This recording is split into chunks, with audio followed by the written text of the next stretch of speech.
Yaorana, Manahao et bienvenue dans Manava, votre émission Infoservice. L'inflation, c'est un mot qui fait peur et pourtant, peu savent réellement de quoi il s'agit. Pourquoi est-ce qu'il y a de l'inflation? Comment y remédier? Voyons ça tout de suite avec nos invités. Fabrice Dufresne, directeur de l'IOM, Yarana. Ya voilà. Nadine Jourdan, directrice de l'ISPF. Yawana. Nancy Van, représentante des entreprises Louis Van. Yarana. Et enfin, Vincent Dropsy, professeur d'économie à l'UPF. Yalana. On va commencer avec Vincent. Justement, j'en ai parlé pendant l'introduction de cette émission. Qu'est-ce que l'inflation, ce mot qui fait un peu peur? L'inflation, c'est tout simplement la variation relative du niveau des prix généraux que mesure d'ailleurs l'ISPF chaque mois. Avant d'aller sur l'ISPF, je vais juste te demander quelles sont les principales causes de cette inflation. Alors, en économie, il y a tout simplement l'offre et la demande. Par exemple, quand on prend le choc de 2022 qui fait augmenter l'inflation jusqu'à 8,5%, eh bien, il y a une cause qui précède, qui était le rebond post-Covid. Les gens se sont mis à consommer, donc ça a augmenté la demande et donc les prix. Et puis, il y a une cause qui vient de l'offre, c'est-à-dire un choc d'offre, qui est évidemment les prix du pétrole et des aliments qui ont augmenté fortement dû au conflit en Ukraine. On va en parler un peu plus en détail prochainement. Avant, on va passer à Nadine. Comment est-ce que l'inflation se calcule? Alors l'inflation, elle est mesurée par l'indice des prix à la consommation. C'est l'instrument de mesure, c'est le thermomètre qui mesure comment évoluent les prix. Alors nous la calculons, l'Institut de la statistique la calcule tous les mois en allant relever des prix sur le terrain dans les diverses surfaces et puis en relevant des prix aussi sur Internet. Et donc, nous suivons tous les mois le même panier de produits, de biens et services pour mesurer quelle est cette évolution sur le panier des produits. Donc, vous mesurez tous les prix, que ce soit l'alimentation, les véhicules. Donc, on parle vraiment de tous les prix? Alors, on s'intéresse à tout ce que consomme une famille. D'accord. Donc, l'alimentation, les vêtements, les chaussures, les loyers, les jouets, les produits Les de loisirs. loisirs, bien Mhm. sûr, les loisirs, mais aussi les assurances, les transports. Donc, tout ce qui est consommé par une famille. Et puis, nous ne relevons pas tous les prix, mais un échantillon de prix. D'accord. Et comment est-ce que l'IOM, Fabrice, combat cette inflation? Alors, lorsque la hausse des prix est trop importante, l'un des moyens, c'est pas uniquement, il y en a d'autres, et bien entendu, c'est d'agir notamment sur les taux d'intérêt.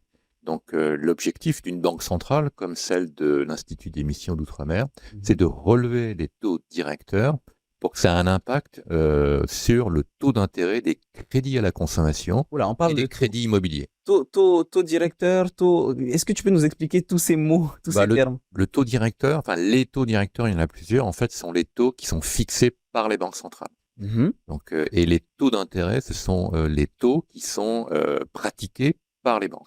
D'accord. Et comment est-ce que cette inflation, Nancy, a-t-elle un impact sur l'économie, la vie quotidienne des Polynésiens? Ça va augmenter les prix à la consommation de manière un peu... on est un peu à la fin de la chaîne puisque les grandes surfaces, on va dire le magasin de détail, va répondre à un besoin physiologique de base de l'individu. Et nous, on va être là pour apporter de la nourriture, pour que les gens se nourrissent. Et c'est sûr que les prix, ils augmentent au bout d'un moment et on le subit. Donc là, on parle de l'impact que l'inflation a sur les Polynésiens, sur leur vie quotidienne. Mais vous aussi, en tant qu'entreprise, ça a un impact sur vous? Ça a un impact forcément parce que qui dit augmentation des prix va dire derrière un ralentissement probablement de la consommation. Donc nous, il faut qu'on arrive à piloter ça de manière ingénieuse pour que les prix n'augmentent pas trop vite. Derrière, on va subir également une augmentation de nos charges d'entreprise. Et donc, il va falloir qu'on arrive à piloter tout ça, puisqu'on a subi également des augmentations du SMIC qui sont tout à fait normales dans un contexte inflationniste. Et derrière, il va falloir juste qu'un chef d'entreprise puisse piloter de manière responsable, on va dire, pour pouvoir justement continuer derrière à payer les salaires des salariés, à pouvoir continuer à importer de la marchandise, continuer son activité économique. Vincent, on vient de parler de l'augmentation du SMIC qui est visiblement une des conséquences de l'inflation. Est-ce que c'est ce qu'on appelle l'indexation? Alors, En effet, il y a une loi qui dit qu'en Polynésie et dans d'autres pays, lorsque le niveau d'augmentation des prix est suffisant, eh bien, on augmente le SMIC. Et en particulier, en 2022, il y a eu cet équilibrage, si on peut dire, un taux d'inflation de 8,5% et le SMIC a augmenté de 8,5%. Et d'ailleurs, au 1er mai, il vient d'augmenter de nouveau parce que les prix ont augmenté un peu plus. Donc, est-ce que tous les autres salaires augmentent eux aussi? Ah non, là, c'est uniquement une loi qui concerne le SMIC. Alors, peut-être Nancy peut en parler un peu plus précisément, mais grosso modo, les autres salaires, évidemment, sont rehaussés un petit peu, mais moins. Donc, en général, c'est les personnes gagnant le SMIC qui voient leur pouvoir d'achat en termes de SMIC à peu près équilibré, les autres un peu moins. Mais ceci dit, les familles les plus pauvres, en général, ont un panier de biens qui est beaucoup plus orienté vers la consommation d'alimentaire. Et malheureusement, ce sont ces produits qui ont subi la plus grande inflation en 2022 en particulier et même en 2023. Nancy, quel est ton regard justement sur ces augmentations? Donc après, si on va parler du SMIC, par exemple, les entreprises de Polynésie française ne vont pas être gérées de la même manière. Pour notre cas en particulier, on a des accords d'entreprise. Donc l'augmentation du SMIC va venir écraser les autres couches des grilles de salaire de nos entreprises. Donc forcément, à un moment donné, il y a un réajustement. Peut-être pas d'autant en termes de pourcentage que le SMIC, mais il va y avoir, pour maintenir en fait un écart entre les différentes catégories de salaire, maintenir un écart et donc forcément une augmentation. Donc les augmentations de salaire, c'est une augmentation des charges de l'entreprise. Donc forcément, qui est répercutée sur les prix.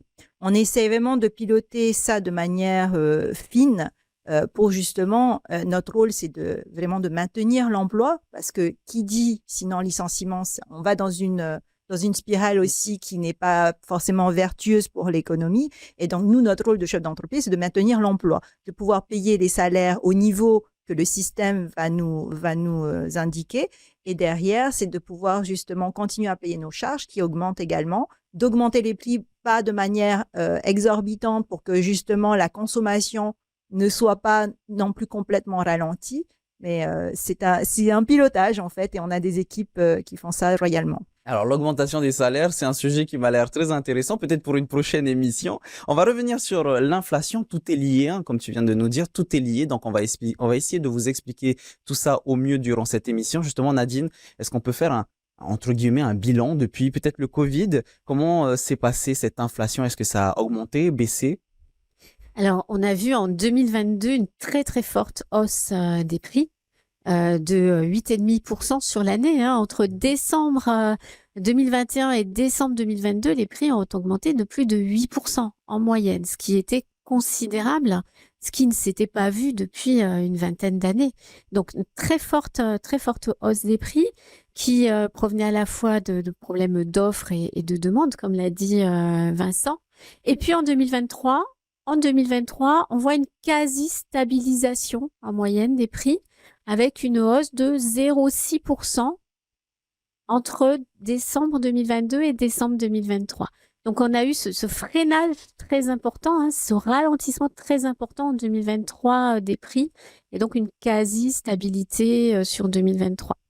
Alors, en 2023, le ralentissement provient de la baisse des prix des carburants, de 14% qui a tiré vers le bas les prix.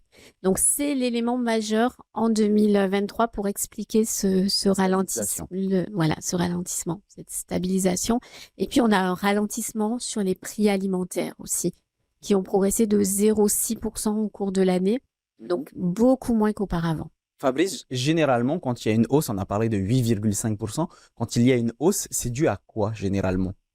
En tout cas, dans le contexte là de 2022. Alors, il y a plusieurs hausses, on l'a évoqué de manière très générale. C'est l'impact du rebond post-Covid qui a créé une très forte demande. Donc, il y avait une très forte pression sur les prix, conjuguée aussi avec une forte hausse du prix du transport, des ruptures d'approvisionnement qui ont créé des tensions sur l'ensemble des prix, d'une part. Et d'autre part, il y a aussi les conséquences économiques de la guerre en Ukraine, qui a exercé également une seconde pression à partir de février 2022, qui explique notamment cette hausse plus marquée en 2022 par rapport à ce que disait Nadine sur les 20 dernières années. Alors, justement, il y a une chose que j'aimerais bien comprendre, c'est pourquoi est-ce qu'un conflit qui est à l'autre bout du monde, par exemple, peut avoir un impact sur l'inflation en Polynésie française?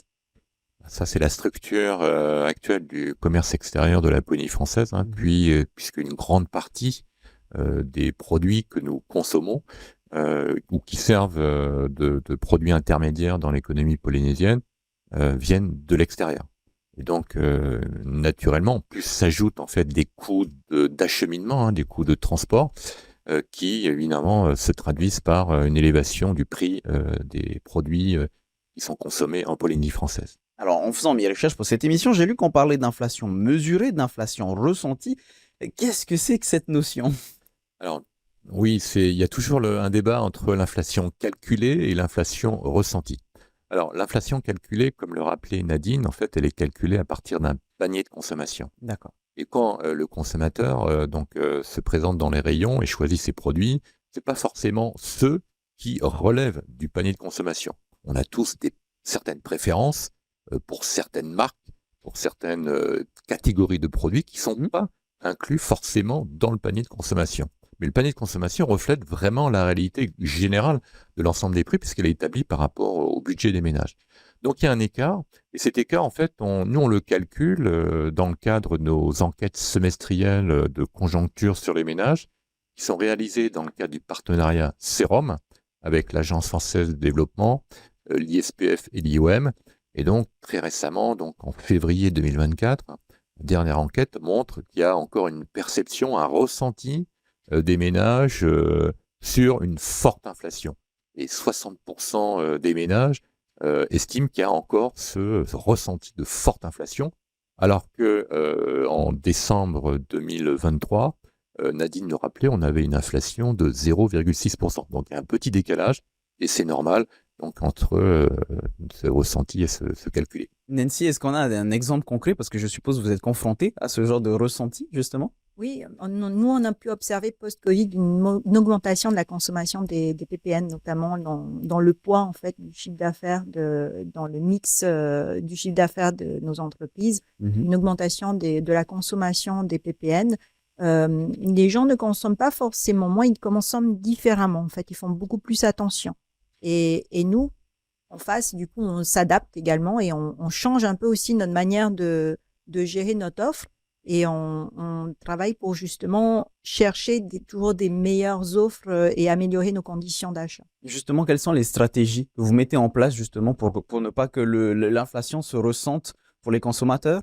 Qu'elle se ressente moins, elle va forcément se faire ressentir, mais on va justement sourcer, chercher des produits de qualité équivalente ou améliorer nos conditions de négociation avec nos fournisseurs, parce que comme le disait tout à l'heure Fabrice, c'est que on dépend de l'importation à Tahiti. Une majeure partie de nos produits dans les magasins sont importés. Donc, il va falloir améliorer nos conditions d'achat.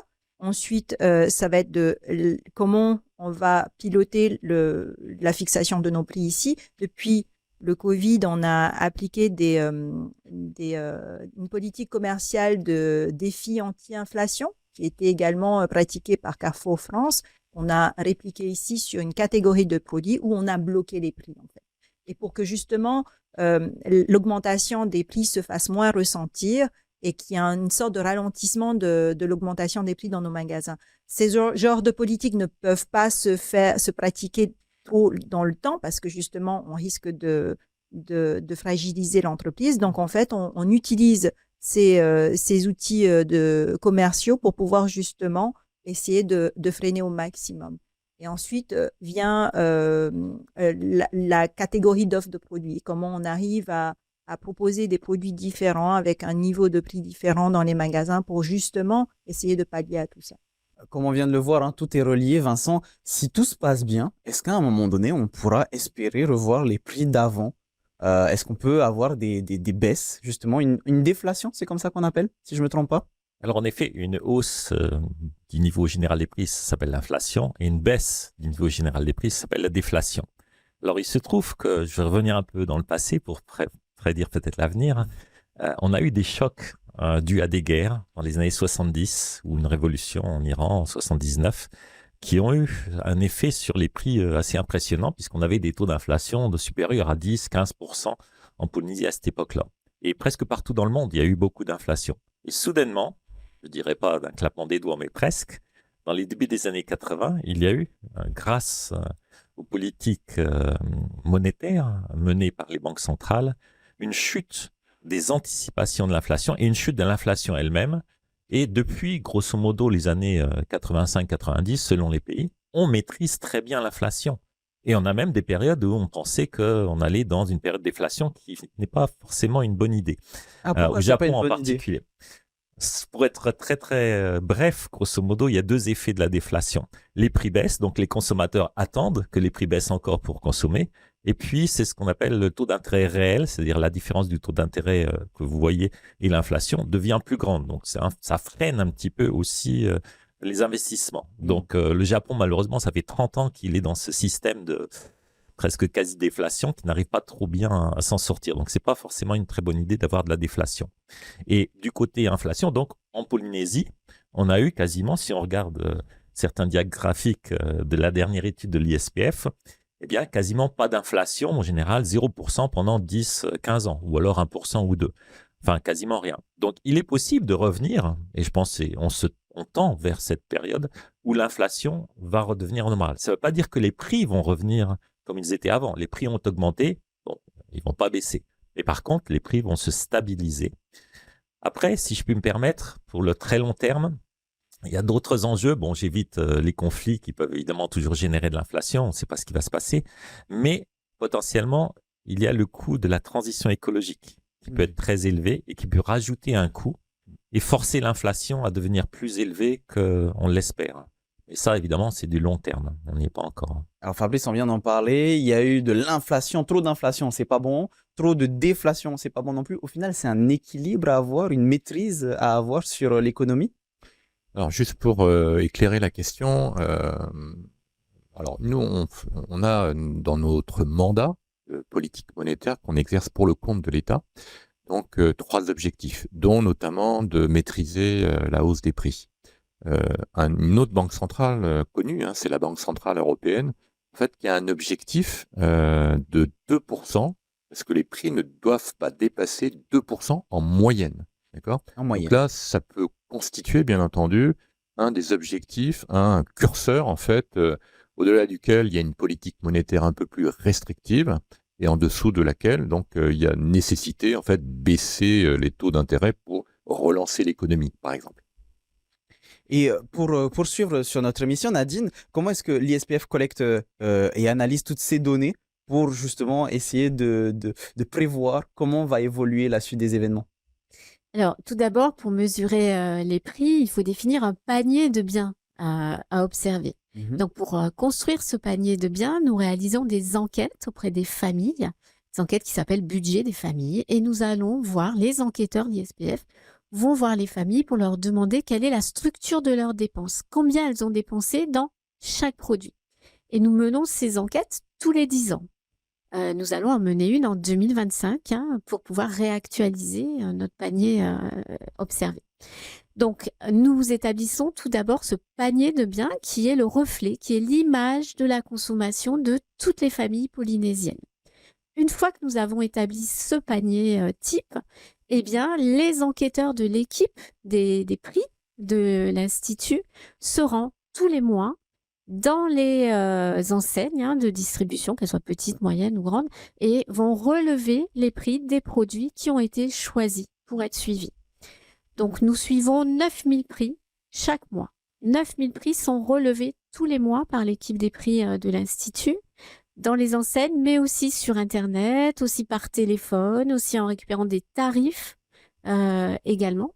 Donc ensuite, ces 9000 prix, tous les mois, sont vérifiés. On vérifie la cohérence des évolutions. Ils sont contrôlés et puis nous publions tous les mois les résultats dans une publication très détaillée qui est présentée notamment au Conseil des ministres chaque mois.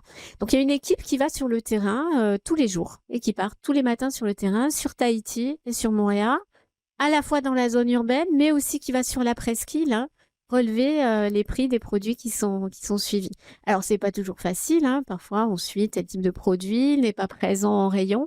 Et donc, nous sommes tributaires des ruptures de stock aussi. C'est pour ça que nous suivons 9000 produits de façon à faire face aux ruptures de stock. Donc, nous suivons beaucoup de produits au regard du territoire et de la consommation. Et quelles sont les perspectives pour l'année 2024? Parce que pour l'instant, on parle, si je ne me trompe pas, d'une baisse de moins 0,1%. En avril, oui. En avril, là, dans la dernière mesure effectuée, nous avons mesuré une très légère baisse de 0,1% au cours du mois, qui correspond à une baisse des prix des poissons. Les poissons avaient beaucoup augmenté au mois de mars. Au mois de mars, les prix avaient progressé de 0,8% du fait des poissons qui avaient augmenté de presque 20%. Et donc là, en avril, on voit un petit reflux des prix des poissons qui a expliqué la majeure partie de cette baisse. Nancy, vous l'avez ressenti dans vos grandes surfaces? Alors étonnamment, dans les magasins, au mois d'avril, on a ressenti un ralentissement de la consommation. Ah, donc le contraire alors. Oui, mais bon, après, il y a toujours, je pense, un décalage qui s'observe. Donc, c'est avec beaucoup d'impatience qu'on va voir comment on finit le mois de mai. Et pour l'instant, quelles sont vos perspectives au vu de l'évolution de ce début d'année 2024? Aujourd'hui, on reste optimiste sur l'activité. En tous les cas, on y travaille tous les jours. On continue de négocier nos taux de fret pour améliorer nos conditions d'importation, de négocier nos produits. Oui, c'est dont on parlait tout à l'heure. Nos produits à l'achat, d'améliorer en fait le flux des produits, réduire un peu les intermédiaires quand on peut, sachant qu'après on a aussi un rôle modérateur sur le territoire en tant que distributeur. Mais voilà, c'est beaucoup sur les conditions d'achat et tout ce qui va toucher en fait au prix de revient du produit arrivé ici pour que justement au magasin, on essaye de freiner au maximum l'inflation des prix. Fabrice, tu voulais réagir justement à ça? Juste sur les perspectives, là, sur l'évolution des taux d'intérêt dont on parlait tout à l'heure pour combattre l'inflation. Il faut rappeler que depuis octobre 2023, on a stabilisé les taux directeurs. Donc on ne les augmente plus depuis cette date-là. Ils avaient augmenté depuis août 2022.